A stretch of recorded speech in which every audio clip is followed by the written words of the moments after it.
Good evening, and thanks for joining tonight's TI Technology webinar hosted by Texas Instruments, where tonight we're going to share some tips and suggestions for transitioning students and teachers to a virtual learning environment.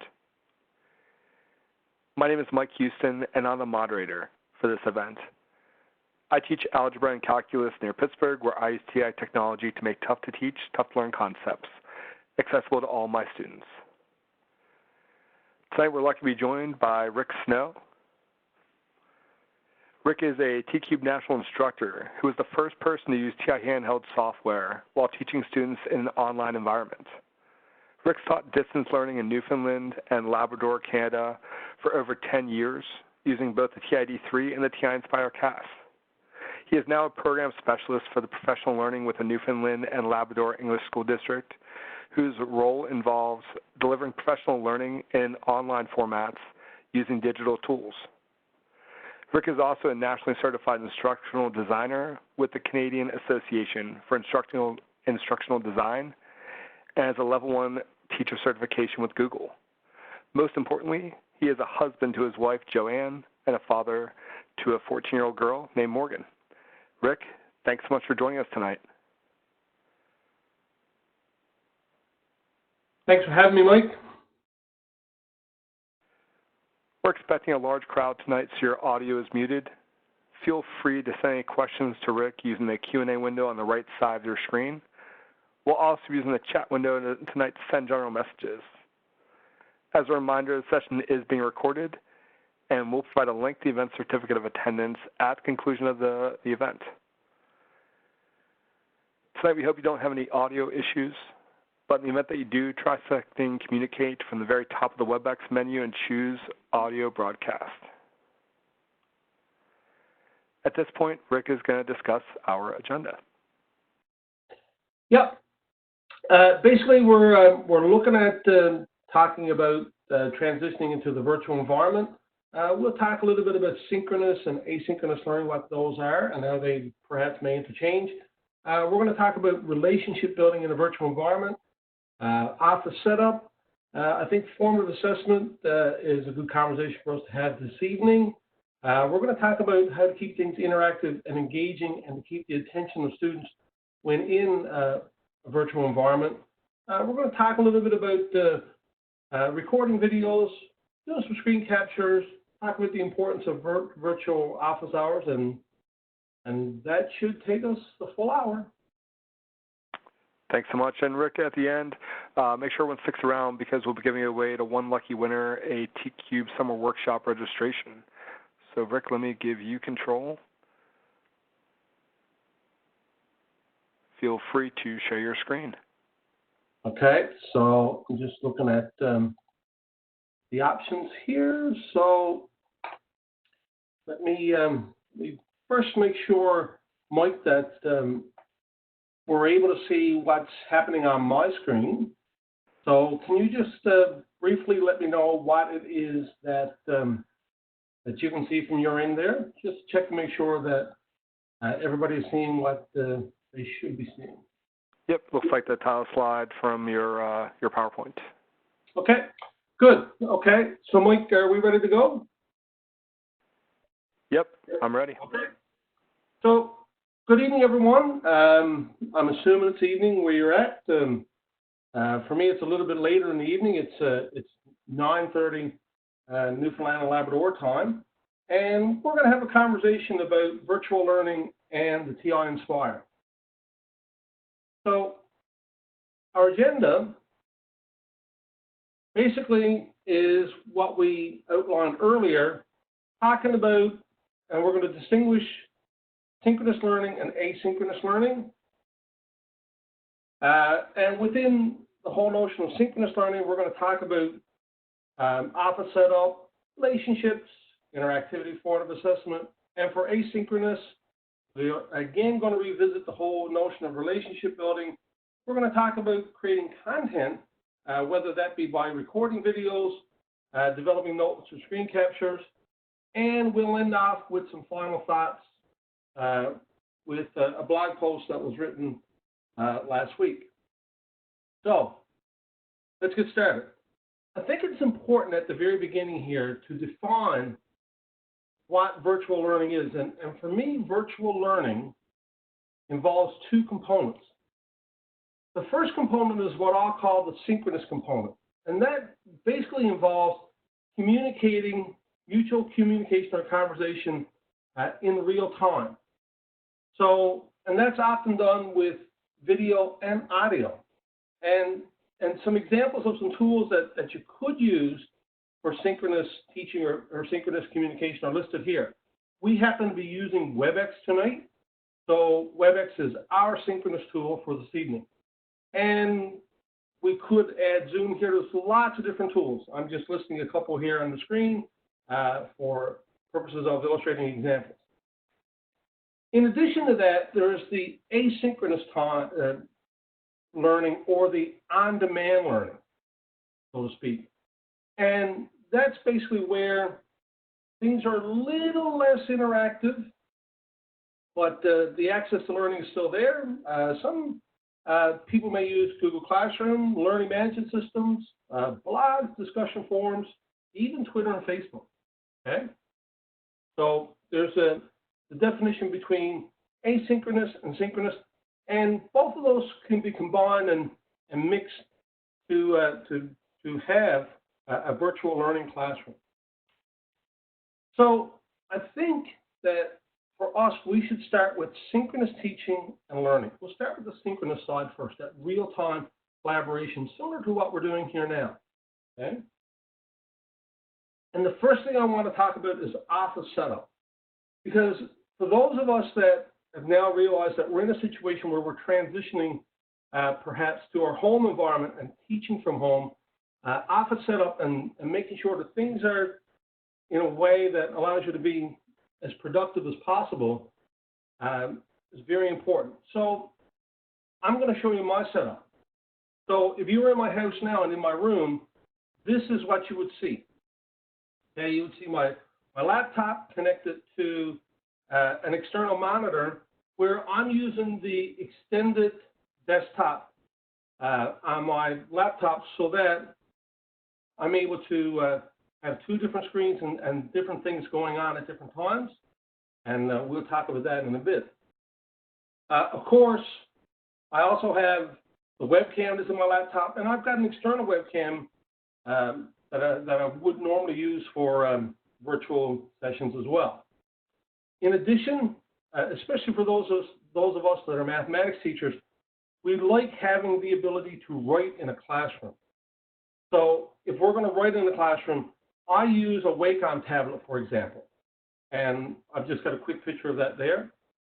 And for me, it's important that my office be set up ergonomically. So I've got a situation where I just recently converted my regular desk into a stand-up desk so that I can stand while I'm teaching. And in actual fact, or teaching or doing professional learning, and in actual fact, tonight, I'm actually stood up. So it's almost as if I would be in a room and discussing things with all of you, but the difference is that I'm talking more, I guess, to my screen, but I'm using this particular setup. And from a health perspective, being set up ergonomically is very important. So you may want to look at some information on ergonomics, and you may want to look that up and compare it to your present situation that you have set up at home. So in terms of setting up your office and getting ready to teach synchronously, I have two monitors here. I have the monitor that's hooked up to my laptop, or that's a part of my laptop, and an external monitor. So why would I do that? Why would I recommend that in terms of virtual or online teaching? Here's why. If you notice closely, I've taken a screenshot of one particular synchronous tool, and the tool that I'm using as an example is Skype for Business. And we can use other tools. Some people mention Zoom, some people mention, WebEx and what have you. So for screen capturing purposes, I decided to use different software applications. And for Skype for Business, for example, and I think that's soon going to transition to Microsoft Teams, you can see that there's a participant area or a participant window where I can see all the participants that are signed into the session. If you're looking at taking attendance for students, that will be very important. You can also see that there's a conversation window here, and that's the chat window. One of the things that you will find if you're looking at synchronous communication and synchronous teaching with students is that students may not respond to you using voice in terms of an audio voice. The voice in the classroom may actually be via text, and that's absolutely fine, and we'll talk about that a little bit later as well. But for the two screens, I can see what's happening in terms of the conversation and the participants on one screen, and I'm sharing another screen. I'm sharing the other monitor, which means that what happens on one screen does not impact on what I'm sharing into the room. So for example, you may not know, but I'm seeing the chats coming through the classroom, through the WebEx session here this evening, but you're not seeing that because I'm only sharing one screen and not two. And for those of you that perhaps may use Outlook and you may have, that pop-up, you may have that pop-up coming up on your screen that highlights you, that lets you know when, emails are coming in. You may want to use this setup to keep your mail messages private during a synchronous session. Okay. Mike, any questions or any commentary before we go any further? Everything good? Rick, I'm not seeing anything just yet, so I think we're good to go. Okay, so let's continue. Relationship building. When we're looking at relationship building, you have to look at it from two perspectives. One, in any kind of virtual environment, you have to look at what's referred to as the teacher presence. That's you. That's the teacher. But you're the teacher that's helping facilitate things in the virtual environment. You're the person that's going to help students feel comfortable in this environment, that they're going to find that this environment is a trusting environment for them to be in, okay? For them to be in so that for them, they can get ready that once that trust is established and the teacher presence builds that and creates the environment for that, the teacher creates the weather in this classroom, so to speak, or in this environment, then the questions should come in and then the students should take risk as things are happening in the virtual classroom. And when that happens, that's when students will start communicating and talking to one another in an actual virtual environment. And that's what's referred to as social presence. Okay? The teacher creates the weather, the teacher sets the tone, and from that, the relationships grow. From that, the students will question and will take risk. And that's ideally what you want in a virtual synchronous environment. Okay? Although we're not doing it tonight, I would recommend that if you are in a synchronous session and you have the ability to do this, to use video, to use the video of you teaching during class and for you to be able to see your students, okay? Because it is the next best thing to being in a classroom. There's nothing better than being able to see the person that you're talking to and for them to be able to see you, okay? But that's the ideal. That's what happens if the internet connection can support the use of video, because video is very internet or bandwidth intensive. And for those of you that perhaps use Netflix or Disney Plus or some other streaming services, you know exactly what I'm talking about if your internet is not great. Okay? So one way of being able to check to see if your internet can handle the load is by doing a speed test, by testing your connection. And I used this particular speed test before I logged in tonight to see if, my internet was okay and things were fine for me to continue. Even so, before I started the session this evening, I went upstairs and I had a conversation with my daughter, letting her know that I was hosting this particular, or I was a panelist in this particular session this evening, and that I wanted her to turn off the video streaming for a little while to make sure that I had optimal bandwidth or internet connection during this particular session. So if you're teaching from home, you may want to look at just how much of the internet is being used in your home while you're teaching. Okay? And for me, my speeds are really, really good, and this came from the speed test site. My speeds are really good. You would be looking for, if at all possible, at least a meg down and a meg up. So 1.00 down, 1.00 up, if you're looking at using video. Anything less than that, you could experience issues. Okay? Now, if you're in a situation like we are tonight where we may have some people in our session that perhaps are not on the greatest internet connection, you may not want to use the video piece, but you still have to communicate synchronously, which means that audio is very important, and the teacher audio is very important. Okay? It's crucial that students be able to hear your voice in synchronous sessions to develop that sense of trust. Your voice is very important for students having that sense that my teacher knows what he or she is talking about, my teacher cares, my teacher understands the situation that we're in at this point in time.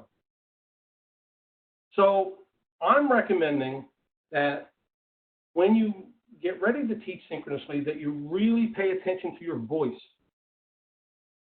and make sure that it's very positive and very enthusiastic. If you think about, you know, the things that when you're listening to a presentation or a podcast or what have you, and what engages you, it would be the person that sounds excited about what they're talking about. Okay? Just keep that in mind. I put humor in here as well. And it comes back to one of the early lessons that I learned when I first started teaching distance education students in remote communities about 15 years ago. And I'd actually had the opportunity to visit some of my students. And one student came up to me at the end of a conversation and mentioned the fact that she found that I didn't seem nearly as mean in person as what I did online.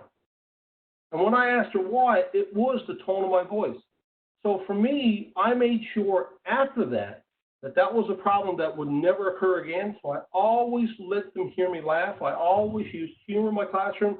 And if they had mentioned something in class or something in chat that was funny, I made sure that they could hear me laugh. Humor is very important.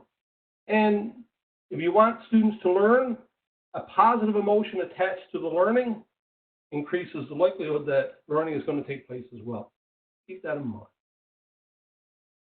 Which means that under no circumstances in a virtual environment should there ever be sarcasm. There should never be sarcasm. Adolescent brains are not developed to the point where they can definitely process it and understand it. And as a result, sometimes what happens is that sarcasm can cause anxiety. And in this environment that we're in right now, I really don't think that we want to do anything to contribute to that. So sarcasm is an absolute no-no in a synchronous session. Okay? Because you have to realize is that in the situation that we're in now, we do have students that are anxious and that are experiencing trauma as a result of everything that's happening in the world. So when they come into a synchronous session, it should be a positive place. It should be a happy place if we can make that happen at all. Mike, are you seeing any questions or any commentary that we need to bring forward at this point in time? Just a couple people asking about the extended displays and what needs to happen to make that possible. I was just sharing just a little bit that I know about it, but is there any sort of special cables you have to use or anything that you might want to add? Some teachers are looking to do that pretty quickly. No, actually, it depends on the monitor that you have. Now, for me, I found an old monitor that I use, so it's still what you would consider as a VGA connection to a laptop. So it's the same thing as if you were connecting a laptop to a presentation screen, to a projector or what have you, or even to your TV. It's just a matter of going into your settings on your computer, right-click, display settings, or in the control panel, and then extending the desktop so that instead of it being mirrored, or cloned on both screens, it's extended. And that way you have a much longer screen. You have two screens that you can work or play with. Okay? Interactivity and attentiveness. This is an interesting piece as well. Because just like you would experience in your face-to-face sessions right now, or in your face-to-face classrooms, students are distracted. And in the virtual, much more so, because they have the connection of the world right at their fingertips. Okay? The key to having them, or to reduce the distractions, is engagement, is to keep their attention, keep them engaged. It's no different really than what you need to do in a face-to-face classroom. The tools that you use and how you do it might be a bit different. So here are some tips that I would recommend in terms of interactivity and attentiveness. I would suggest to you that you look at the types of questions that you ask in the synchronous environment, and even as we talk a little bit later on in the asynchronous environment, more as thinking questions. Not simple yes, no response questions, but thinking questions, higher order questions. And make them as frequent as you possibly can. Okay? So I'm going to share my software, and I'm just going to bring up a couple things that I would have done in my virtual environment to talk about asking thinking questions or higher order questions. And as you can see here, the first example is a spreadsheet that I have here. So let's say, for example, that I enter in the expression of x, and I look at the derivative of that expression, I get the answer of 1. When I enter x squared, I get 2x. When I enter 3x squared, I get 6x. So for those of you in the chat, feel free to type into the chat, what kind of questions would this particular type of screen sharing generate for you? What would be some higher order questions that you might ask students? What are some questions that perhaps students might ask you when looking at the relationship between the expression and the derivative for that expression? Okay? Think about that for a moment. Okay? Because for me, I would ask students, what patterns are they seeing? Can they make any predictions about what the next one might be if I were to type in this? What would be their prediction? What trends do you see? So it's not a matter of providing, the algorithm of how this works. It's a matter of engaging students in the conversation.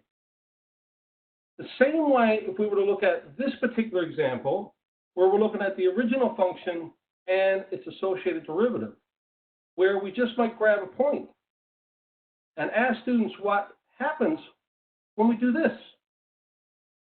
When we look at the local minimum here, how does that relate to what we see in the derivative? Not necessarily telling them what's going to happen or just providing the notes for it, but engaging in the conversation. Okay? Engaging in the conversation. Asking higher order questions, asking thinking questions, making sure that we don't just look at yes or no, that there's actually learning and engagement happening.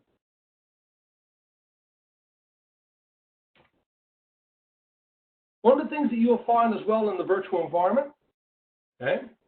One of the things you'll find in the virtual environment is that if you ask students why, you will be surprised what you will get. Initially, if you have students that are used to thinking that the word why means that they've done something wrong, you'll see them immediately change course. Eventually, if you ask why often enough in a virtual environment, you'll get students respond as to what their thinking is. Okay?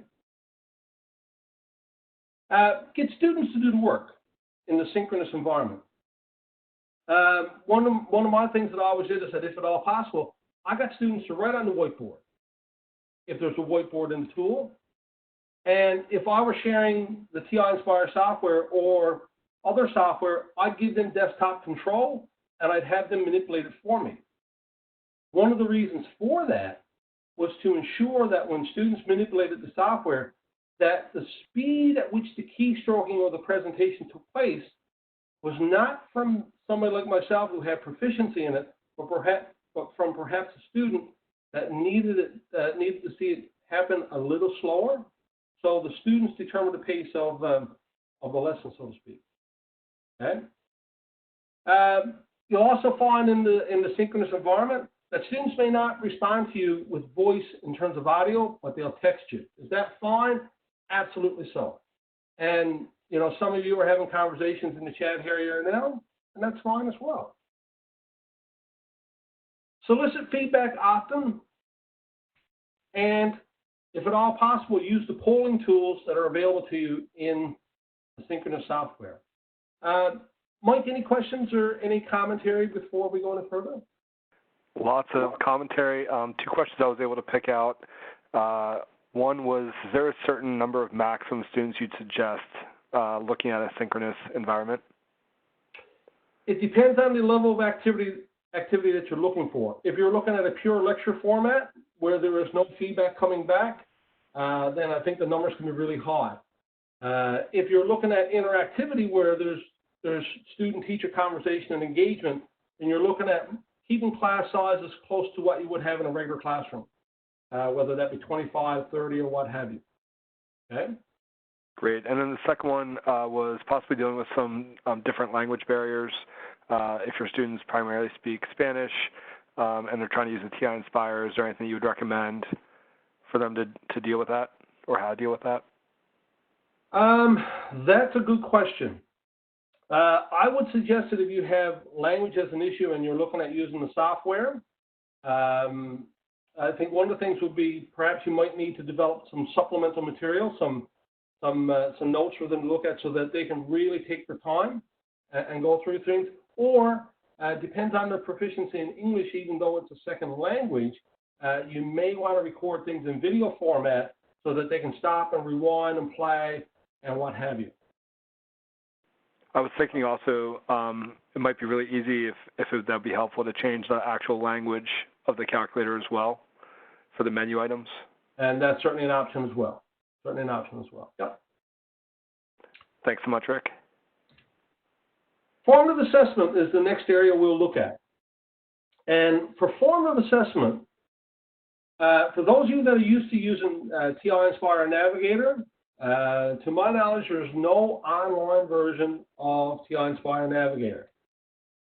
But if you have screen capture abilities, you can use other software applications in conjunction with the TI-Nspire to be able to do some of the things that Navigator does. Not all the same things, but some things that are similar.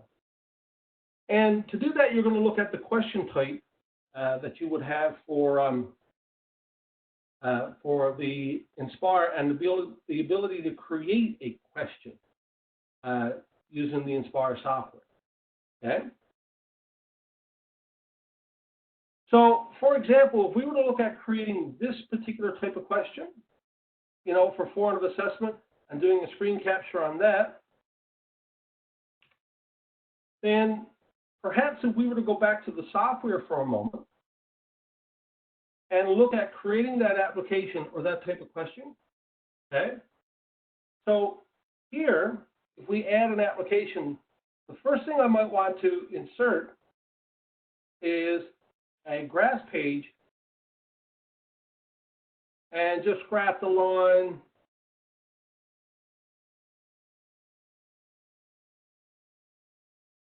something like that. Try that again. Okay. And then what we might want to do, we might want to actually split our screen and add the question. And when we add the question, these are the different options. We might want to choose a nice simple A, B, C, D one and insert. And then we can ask the question and put in our choices for our answer, just like we have in the example that I just showed. And then to be able to get that and to get it so that we can use it somewhere else, we just capture the page. We just take a screen capture. Okay? We just take a screen capture. And then when we take that screen capture, we can then save those screens locally to our machine, and we can upload them into any particular application that allows us to be able to create formative assessment and to use the images from the Inspire directly into that.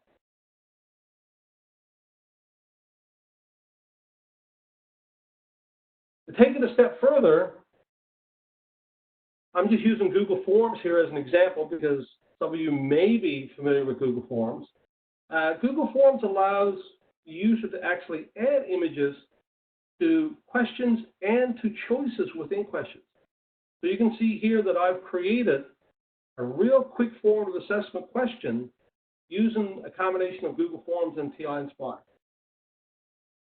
And if you want access to that, it will be available in the slides afterwards, and the link at the bottom of the slide that you see here will give you access to that. Any questions before we go any further, Mike? Are you seeing anything there? Nothing just yet. Okay, perfect. Now, the question, although the conversation is around formative assessment, the question is, could it be summative? Depending on your tool, for Google Forms, for example, you can collect email addresses, which means you can attach the email address to the submission. You can limit it to one response, and you can actually randomize the question order. Okay? Could it be self-assessment?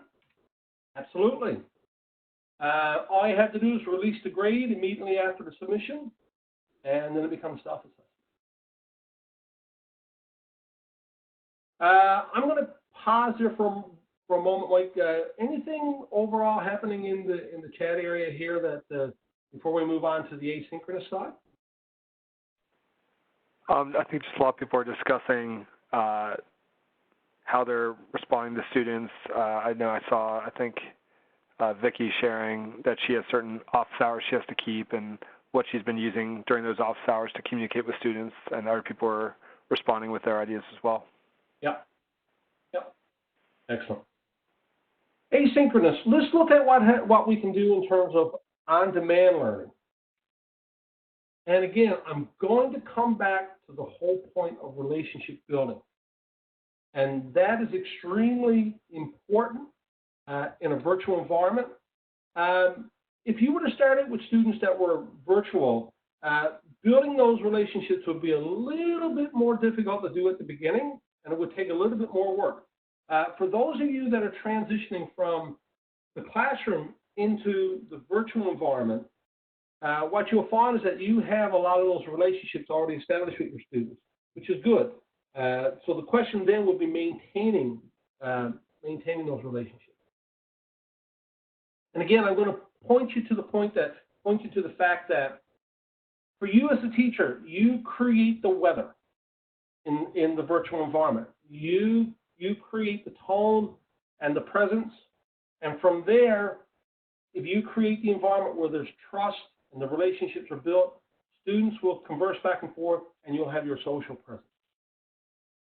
Establish that trust that is so important in the virtual environment. Our inclination sometimes when we're looking at students that are struggling is to respond back with answers. Whereas in the virtual environment, the best response might be another question to help guide that thinking from where it is to where you want it to be. Okay? That process might take a little bit longer, which is why that trust is so important for students to know that you'll get them there, but you're not going to give them the answer right away. Okay?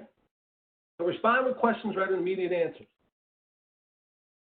Make sure that when a student does ask you a question in a synchronous environment, asynchronous, whether that be in your learning management system, if it's Google Classroom, if it's email, if it's Twitter, make sure that you respond in a timely manner.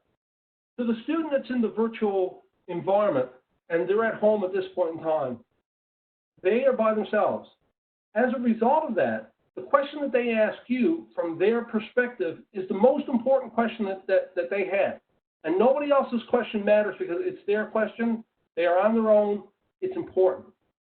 Responding back to them establishes that relationship, establishes that trust. Make sure that if you are going to take questions in, that you have a structure and a mechanism by which that you can respond in a timely manner.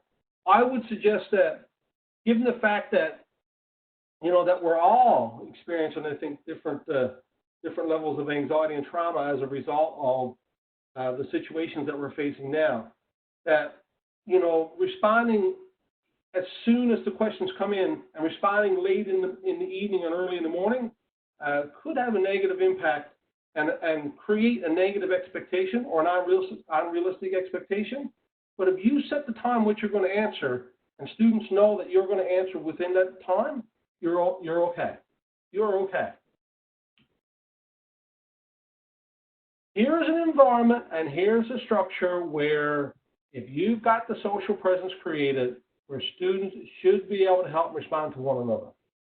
We are all social beings. If we believe truly that learning is a social endeavor, then having students help each other out is so important. It's so important. And if you can develop that structure by which, and that environment where they respond to each other, hey, it might help ease some of your workload as well. Okay? Any questions on the relationship building piece from the chat, Mike? No questions on that per se, but we do have a question maybe from a little bit before that I promised I would get asked. Ellen wanted to know, how do you have your students write on like a virtual whiteboard? Do they have to have a special pen, or how are they doing that? They can have a special pen. I've seen a mixture of things, depending on what the students have. You would be amazed at how well students can write with a mouse when they want to write with a mouse. And I wouldn't have believed it myself in my distance learning environment until we started, when we would have storm days and things like that. And rather than being in the school environment where my students were, they were actually home and I was home. And when I would ask them to write on the screen, they would use a mouse, and they would do quite fine with it, actually. Some students would type their answer on the screen, which is absolutely fine as well. And some students would do screen captures and put them on the screen, and that's fine as well. So there's lots of different options. And trust me, once you're into the groove of being in this environment, your students will be very creative in how they demonstrate learning to you. Okay? Recording videos. This is a question that I've been getting from some of our teachers here in the province. And the main question is, well, what tool do I use? To which I often respond, well, what tools do you have? Because teachers may have the tools that they already need and not even know it. For those of you that perhaps use interactive whiteboards, and I'll use smart boards as an example, in the notebook software, there is a smart recorder. There is software that's built into Smart Notebook that allows you to record screen captures, to record what's on your screen. And you'll know what the tool looks like when you see this. And you can record your entire desktop. You can decide to record a particular window or an application, like the TI-Nspire, or you can decide to trace out and record a particular area of your screen. Okay? You may have the software that you already need to do recordings, may already be on your machine as a teacher, and you may not even know it's there. If you're using any kind of interactive whiteboard application, have a look, because you might be surprised at what's there. So if you look at what I have here, I've actually captured a screen capture of the screen, and this might have been a video that I recorded where I used Smart Notebook to do a question, and I used the TI-Nspire in handheld view and put it always in front so that I could make sure that I was writing the solution and then I graphed it using the software after. Okay? And you can record things like that with Smart Recorder or some other recorder quite easily. Some teachers use things like Screencastify and other things, and those work quite fine as well. You'll find that there are lots of options out there. I'm just giving you an idea of some tools that I think that you may have to be able to do some of these things. Okay. A resource that our team at our school district developed a few years ago for mathematics, our teachers use Notebook to record all the videos that are on this particular site. Okay. Any questions or any comments coming into the chat, Mike, before we go any further? One question I was just in the middle of just answering was from James. What suggestions are there for students who do not have access to Wi-Fi? And that's kind of the big issue with our district as we speak. I think that I'll get to that in a little bit. And keeping in mind that students without Wi-Fi and students without internet connection, things are going to be a little bit problematic in terms of providing resources for them. So I think that we're going to have to look at how to create resources, and then if we have the opportunity to print, to be able to provide print material. But we'll get to that very shortly. Thanks, Rick. Yeah. When you're recording videos, a lot of people think that recording videos, I'm just going to bring everything up on my screen, I'm just going to click start, and I'm going to finish, and they're all going to be great. And they may be. To guarantee that you're going to get videos that are good, some things to keep in mind. Your voice. Be clear in your voice, but be enthusiastic. There are some people that feel that, you have to be monotone.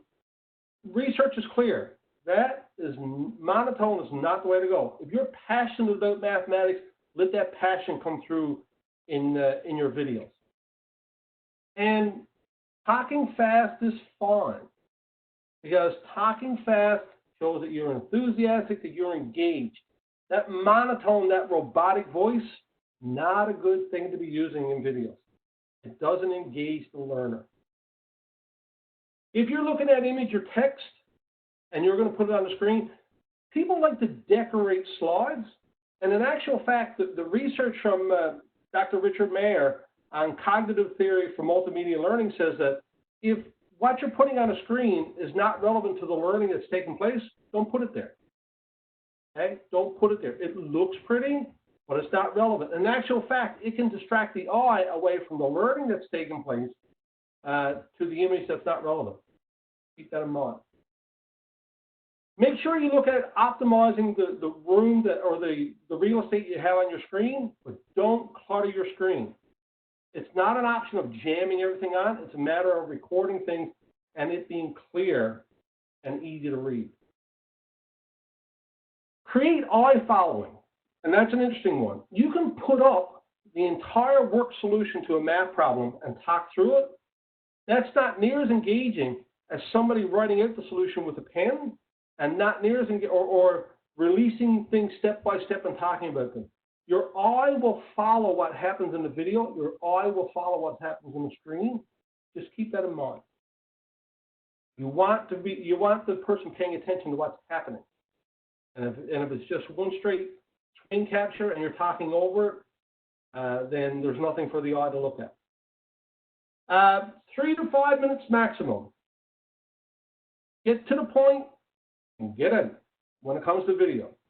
And the better you do that, the more likely you are to have people watch the video from start to finish. Okay?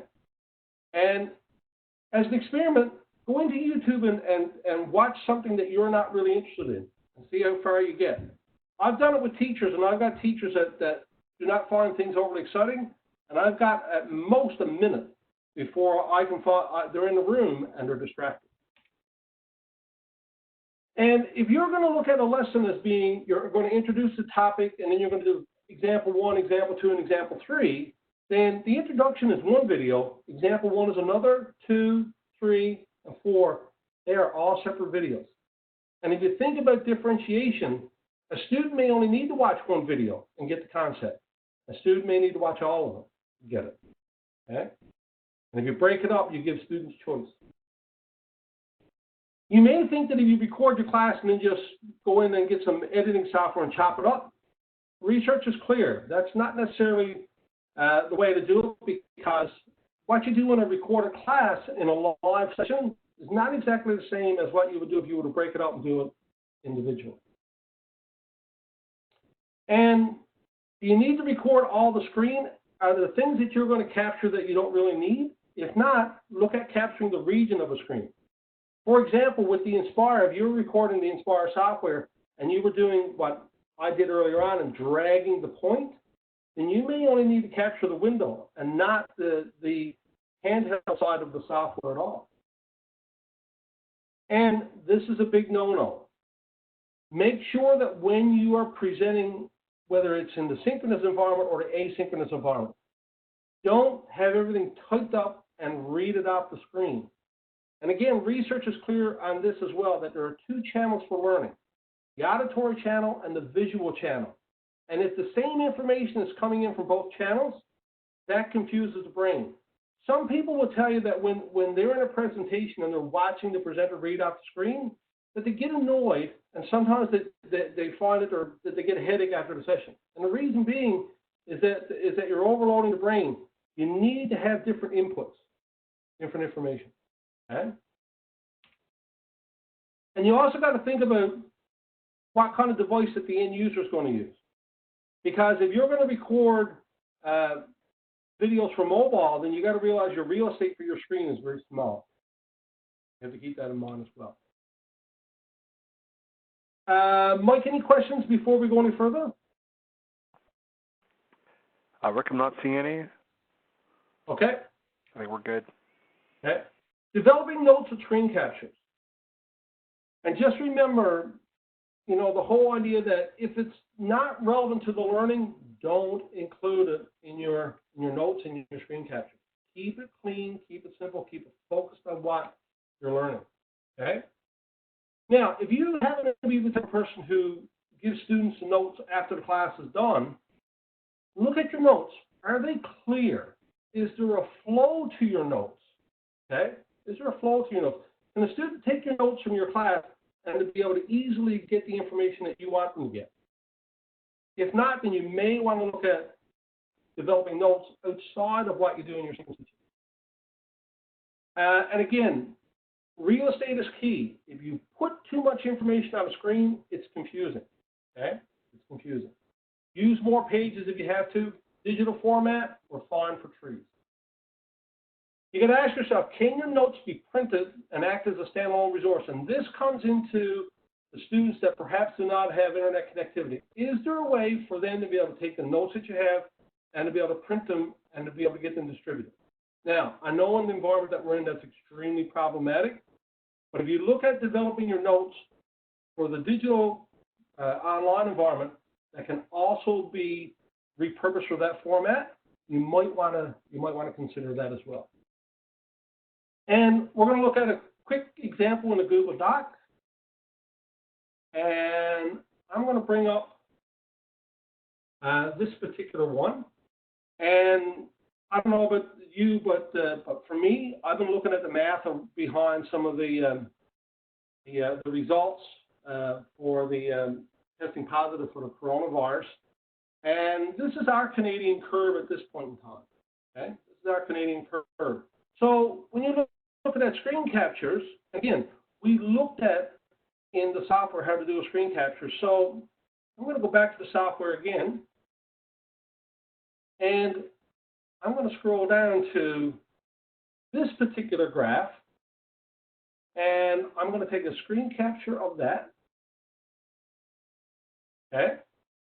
And when I have that screen capture, I can actually take that screen capture and save it to my computer. And then when I'm into the Google Doc, I can insert the image. Take away here for a second. I can actually insert the image, and I can upload it from my computer.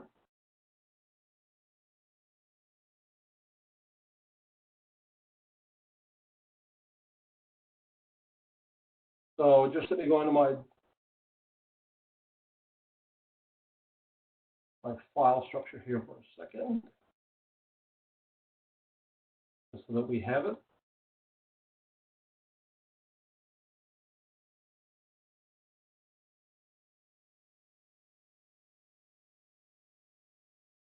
So I can insert them directly into documents, or if I wanted to, I could actually bring it into a tool that I can annotate. And I'll use Google Drawings here as the annotation tool. So I'll insert that same image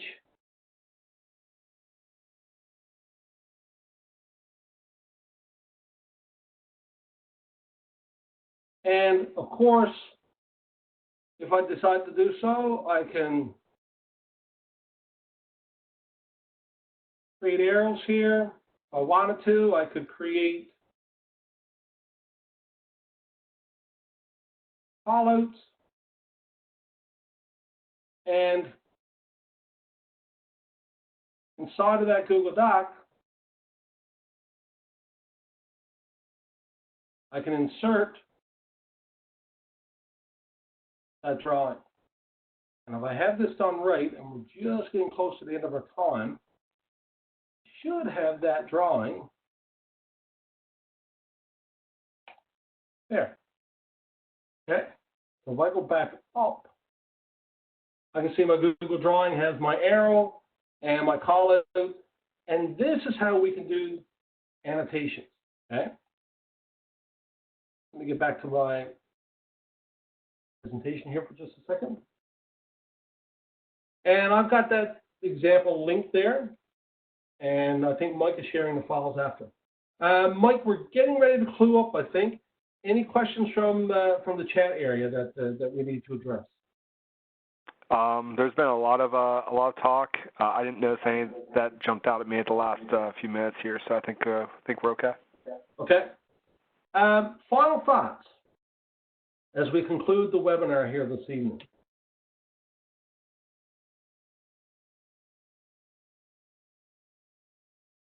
First one is be patient. I think that as teachers, sometimes we really are our own worst critic or our own worst enemy, in the sense that we're very critical of what we do. And I want you to think about the environment that we're in now and the situation that we're in. And I want you to think the fact that right now, if instruction is not taking place and curriculum is not being taught, and you start something, that's a positive. That's a success, okay? And you should celebrate that, and you should be proud of that, okay? And your students will be happy as well, because there will be a connection back to a sense of normalcy. But give yourself some grace, give yourself some credit, be patient. Transitioning into the virtual environment, the skill sets are a bit different. You'll get there, but it's not going to happen tomorrow as a result of watching this webinar. It's going to take a little bit of time. The second thing I'm going to mention to you is focus on relationships first. And again, I think I already mentioned in the webinar that we have students that are a little bit anxious as a result of everything that's happening in the world here. Let's make sure that things are positive, things are engaging, and make things as normal as we possibly can, keeping that positive thing in mind. If you do that, the learning will come. We'll get to the curriculum, I promise you that. You build the relationships, the curriculum will come. And structure creates connection. One of the things that I recommend is that in the synchronous and the asynchronous is to give that time which students know that you're going to respond back. It can be office hours if you're synchronously, and you can have, using the tools like WebEx or Zoom or whatever, you can actually have real-time office hours. Asynchronously, make sure that you have a time when students know that you're going to respond, that they may not get the answer right away, but they know that they're going to get it in a reasonable amount of time. Okay? Let them hear you laugh. Folks, I can't stress that enough, especially given the environment that we're in. You will find that your students, that you'll attach positive emotions to learning, which means that the learning has a better chance of being retained, and it'll be a better and a much more lower anxiety level type of environment. And the last thing is that we are all learning new things as a result of the situation that we're in. Embrace new things. This is your opportunity to try a new piece of software, to try a new approach, to try new things. And what you learn now you may actually take it back into your regular classroom, back into your face-to-face classroom, once things settle down and we get back to normal. So, Mike, for me, that's everything I wanted to cover, but I don't know what we will do for the last 5 minutes or so, questions or what have you. Thanks, Rick. I actually have a couple of things I'd like to share, wrapping things up. But if you do have any last-minute questions that maybe we didn't answer yet, please try to get those asked again. I know Rick will do his best to get those questions answered. First thing is, I know that sometimes it's helpful seeing things again, and so if you would like to see this webinar again really soon, you can see it as soon as tomorrow night. Tomorrow we're offering a very similar webinar. The technology focus is going to change to the TI-84, but most of the content is going to be really similar again. And so feel free to join us again tomorrow night. And if you're not sure how to do that, visit our website, education.ti.com, and find the Professional Development tab. At the bottom of the middle column is Webinars, and you can scroll down to Live TQ Webinars, and you can find the March 25th webinar for tomorrow night. You can also find some of the other webinars we're offering this current spring. We're actually still adding to that. I believe we have a couple more that are going to be coming online for next week pretty soon here. So stay tuned. Feel free to register for any and all of those that you feel may be beneficial for you.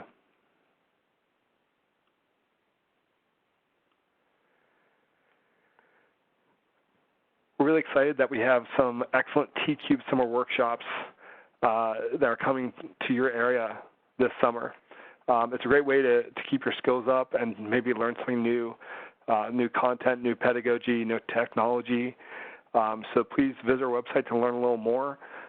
We have workshops that are face-to-face, workshops that are virtual, and I think given how things have been going recently, that might be a really important choice for many of you. So again, please feel free to visit our website to learn a little more.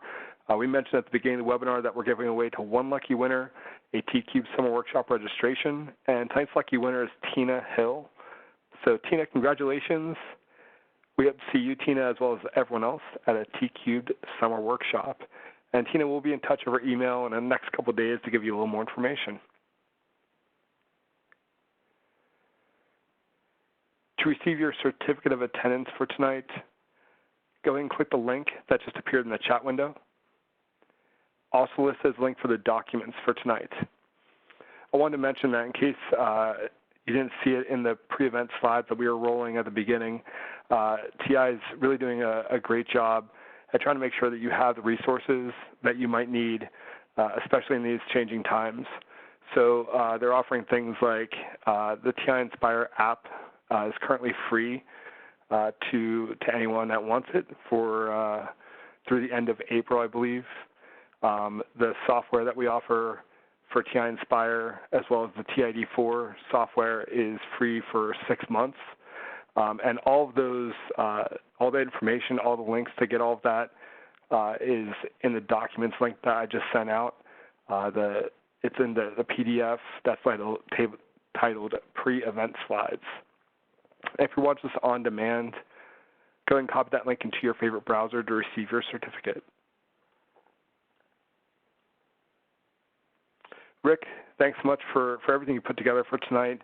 For those of you that don't know, this was a late edition for us. We moved a couple of things around because of, again, what's going on in the world. So Rick didn't have a lot of time to prepare for this. So extra thanks to Rick for putting this together. It was really great. Thanks so much, Rick. Anytime. And thanks to so many of you for joining us tonight. We hope you stay healthy and safe, and we hope to see you back online real soon. Have a great night.